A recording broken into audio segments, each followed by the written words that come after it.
ये आलमी साख पे एक सवालिया निशान बन जाती है चीज़।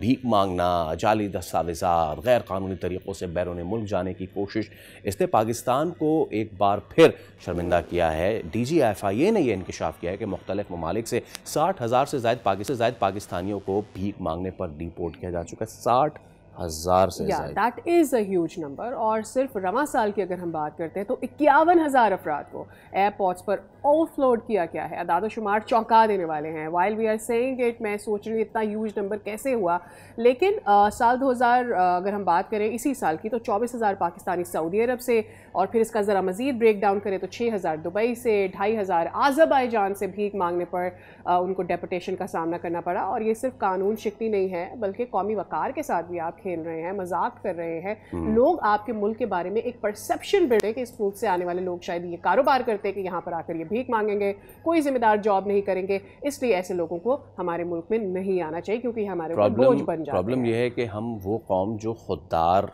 कहते हैं, बहुत सारे ऐसे इंसिडेंट्स जो कि बाहर ममालिक में, यही गल्फ़ में ऐसे हुए, कोई ड्राइवर है उसको पैसे मिले, उसने वापस किए और वहाँ की इंतज़ामिया ने उसके बुला के और उसको अप्रिशिएट किया। हमने वहाँ से लेके यहाँ तक का सफ़र कैसे कर लिया, इस सब पे ज़रा बात कर लेते हैं। हमारे साथ मौजूद है माहिर नफ्सियात सुमेरा फ़ारूक साहिबा। अस्सलाम वालेकुम Sumera, thank you so much for your time.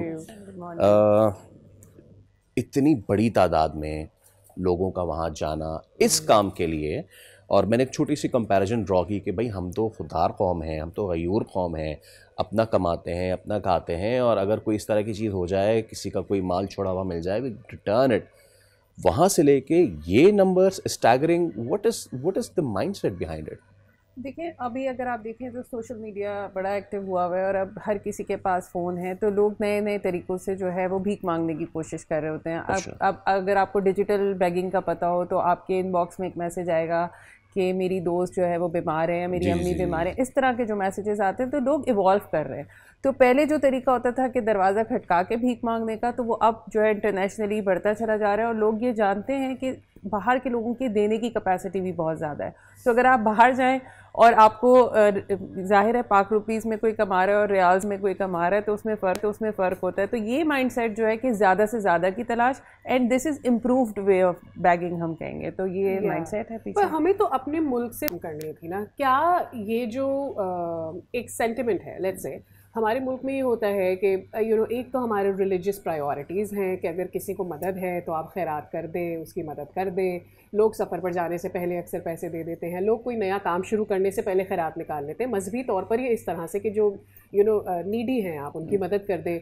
अब उस नीडी में हम आइडेंटिफाई नहीं कर पाते कि वो नीडी कब हमारी सड़क पर हमें मिल जाता है, कब हमारी गाड़ी के पास आ जाता है, कब हमारे रोड के बाहर हो जाता है। अब ये नीडी टिकट खरीद कर दूसरे मुल्क जाते हैं और वहां जाकर अपनी नीड बताते हैं कि जी हम तो आए थे कमाने, हमें नौकरी नहीं मिल रही, अब हमें पैसे दे दें। एक दफ़ा, दो दफ़ा, तीसरी दफ़ा कोई जाके शिकायत करता है, because they are not used to ना, उनको नहीं आदत है। वहां पर बेगर्स नहीं होते, वहां पे भीख लोग नहीं मांग रहे होते। तो ये पाकिस्तान के लिए एक बहुत बड़ा दाग है कि जहाँ बहुत सारी चीज़ें और गलत हो रही हैं, ये लोग जाते हैं वहाँ जाके भीख मांगते हैं जहाँ पर ये माहौल भी नहीं है। बिल्कुल। तो आप ये देखिए, साइकिलिंग है, एक साइकिल में चल रही हैं चीज़ें। साइकिल में क्या है कि एक इंसान ने भीख मांगनी शुरू की, उसकी कंडीशनिंग हो गई। अब उसको ये लगता है कि उसको लग रहा है कि ये आदत है। मतलब हम अगर इसको इस तरीके से देखें कि ये उसके लिए रूटीन बन गया है, उसको इसके लिए मेहनत नहीं करनी है और उसने अपने स्किल्स डेवलप कर लिए हैं कि किस किस तरीके से भीख मांगनी है। तो this is very interesting.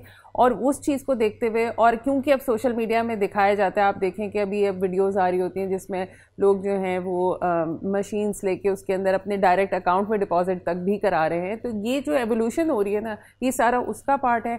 And at the same time ये कंडीशनिंग ही बात है। जो शख्स एक दफ़ा भीख मांगने में लग गया तो उन्हें ये इजी मनी लगता है। हालांकि देखा जाए तो ये लोग भी बहुत मेहनत कर रहे हैं, रोड के ऊपर है, लेकिन वो अच्छे तरीके से पूरे दिन में खड़े रहना, गर्मी होती है, सारी चीज़ें। इसमें एक ये भी चीज़ है कि चले इजी मनी है या फिर ये कर रहे हैं, बट ये ऐसा नहीं हो सकता कि किसी माफिया के बगैर ये काम करें और इनकी बाज़ाब्ता। अब देखें ना, जैसे सादिया ने कहा कि अपने आप को मजबूर दिखा के बताना, तो ये ज़्यादा I am sorry to use this but ये ज़्यादा माहिर है नफ्सियात में रादर देन अदर पीपल। बिल्कुल बिल्कुल। ये देखिए, आप हॉस्पिटल्स के बाहर आपको मिलेंगे, आपको ऐसी जगह पे मिलेंगे जहाँ इंसान परेशान है, सबसे ज़्यादा रमज़ान में लोगों को देने होते हैं पैसे, तो उसके पास आपको लगेगा कि एक्स्ट्रा बहुत ज़्यादा लोग आ गए। तो ये जो सिचुएशन है, प्लस आप ये जो बात कर रही हैं कि टिकट लेके बाहर जा रहे हैं, इनकी कैपेसिटी नहीं है खुद से टिकट लेके बाहर जाने की। ये there is a whole system behind it जो कि इनको जो है बता रहा है कि डॉक्यूमेंटेशन क्या करनी है, वीज़ा किस तरह लगेगा, टिकट कैसे लेना है और पासपोर्ट कैसे बनेगा। तो बहुत सारे लोगों को, हम एक रिपोर्ट पढ़ रहे थे, उसमें बहुत सारे लोग डोमेस्टिक वर्कर्स बन के जाते हैं बाहर, कि किसी के मेड हैं या घर के चौकीदार बन के जा रहे हैं, लेकिन वहाँ जाके भी वो जो है वो इस तरह की बैगिंग करना शुरू कर देते हैं। राइट। अच्छा, अब मुझे ये समझना है कि इसमें हमारी नफ्सियात का कसूर है कि हम इनको पे कर देते हैं जहाँ से ये इनकरेज होते हैं, या इनकी नफ्सियात किसी डिफरेंट वे में परफॉर्म कर रही होती है कि ये लोग भीख मांगते रहते हैं। इसको आप इस तरह देखें कि उनका स्किल है। अब क्योंकि वो रोड पे हैं, तो आप स्ट्रीट स्मार्ट का जो वर्ड हम यूज़ करते हैं, हमें लगता है कि सिर्फ कॉर्पोरेट में ही वो स्ट्रीट स्मार्ट यूज़ हो रहा है, लेकिन ये असली में स्ट्रीट स्मार्ट है। ये लोगों के एक्सप्रेशंस देखते हैं, उनको ये भी पता होता है कि आप भीख देंगी या नहीं देंगी, अगली गाड़ी से भीख मिलेगी या नहीं मिलेगी, और उसके बाद कर्सिंग शुरू हो जाती है अगर आप नहीं दें। तो ये जो सारी सिचुएशन, और हमें डराया जाता है कि भाई इनकी बद्दुआ नहीं लेनी है, बिल्कुल नहीं लेनी है, लेकिन एट द सेम टाइम कोई डिसेंट वे नहीं है इनको मना करने का, और प्लस अथॉरिटीज़ भी उनको रिमूव नहीं करती। यानी कि अगर वो आपकी गाड़ी डैमेज कर देते हैं, आप क्या कर लेंगे? कुछ नहीं।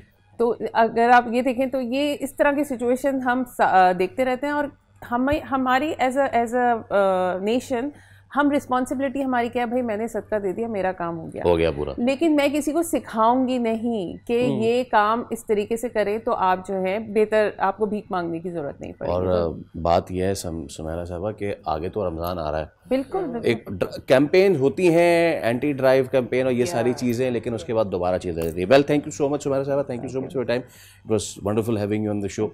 तो जनाब, जैसे मैंने कहा कि ये वाली जो चीज़ है, और साथ ही दिस अ पर्सनल एक्सपीरियंस, यहाँ डिफेंस में सेंट्रल लाइब्रेरी जो हुआ करती थी, वहाँ पे बाज़ाब्ता बड़े बड़े पोस्टर्स लगे हुए हैं कि जी आप ना दें किसी को, ठीक है। मेरे ख्याल से इस चीज़ के बजाय कि हम कोई चीज़ हो जाए, हमारे लोग बाहर चले जाएं और ये काम कर लें, और उसके बाद फिर हम उन पर कार्रवाई करें। Why not have a systematic serious drive इन लोगों के अगेंस्ट, और लोगों को भी, जो आम आदमी है उनको भी एजुकेट करें, भाई ये जन्नत की कुंजी नहीं है। हमें ये पता चल गया है कि ये लोग एक स्किल के तहत कमाई कर रहे हैं, and we don't have to pay them. Subscribe करें और बेल दबाएं ताकि कोई खबर रह न जाए।